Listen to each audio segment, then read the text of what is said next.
I'm going to do is I'm going to start today and give you a little background so you have a little history. I was born and raised on a working farm in Northern California, and after I left home, I started working for the Mendocino County Agricultural Department, and then later I went to work for the Mendocino County Farm Service Agency, which is a branch of the United States Department of Agriculture, California Division. In that capacity, I worked in 3 county offices, and I became a certified crop loss adjuster, which meant that I traveled about 40 to 50,000 miles a year. And what I did in that capacity is I assessed crop loss damage throughout the state of California for many, many months of time, going from place to place. And so over that period of time, I can tell you that most of the crop loss damage in California, if there was crop losses, was from weather-related events, whether it's high winds or rain or flooding or any number of other problems. Each crop had its own individual problem.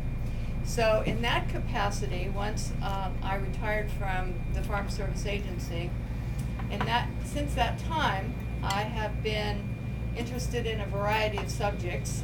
Went back to school after 20 years to get my degree in environmental studies and planning, agriculture, and part of the planning involved being aware of the environment and what we could do to reduce our impact on the environment. So there was a number of subjects along with agriculture that I was involved in at that time.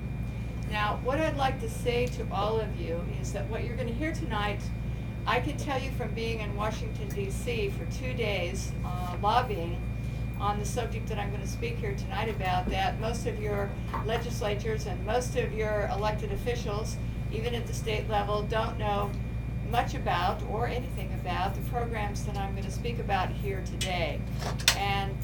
However, there's lots of current legislation that I'm going to talk about which is going to impact all of us, our food supplies and our water supplies. So to begin, I made this map about 3 weeks ago before I came to California. And what I did is I have been doing research since 2002. And these areas in the United States marked in yellow are all areas where weather modification programs are current and ongoing right at this time and have been for several years.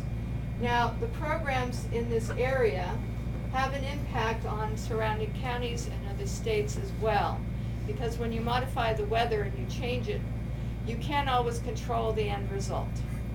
Now, I can tell you that Mexico, there are weather modification programs in Mexico, there are weather modification programs in parts of Canada, there are weather experiments in Alaska and Florida, and across in this area, even though it's white, there are many experiments that go on without being listed by the Department of Commerce. These programs are all listed by the Department of Commerce. Universities are experimenting with our weather. The University of Florida, private companies and private individuals are also modifying our weather. Now, no state that I have been able to find, and no government federal legislation is current, so that there's any regulation. We don't regulate the type of weather modification. We don't regulate the chemicals or the particulates used.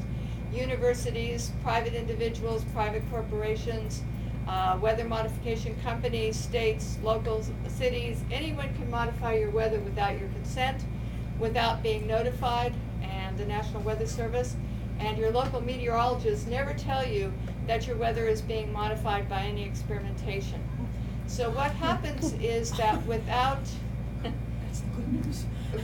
your consent or knowledge, these programs are ongoing. Now, let me talk a little bit about the scope of these programs. For example, I'm going to talk about the one in Wyoming here. 2 years ago, Wyoming implemented the largest snow enhancement program in the Wyoming mountains than ever in recorded history. And for 2 years running, they put more snow in the Wyoming mountains. Now, the purpose of this 5-state program that will go on for several more years was to take the runoff from these increased snowpack and run it into Southern California. Now, we're not asking Southern California to ration or cut back. We're saying that we're going to take the snow from here thread it through these states and down into the Southern California so that we can keep our swimming pools and we can keep using water at an accelerated rate.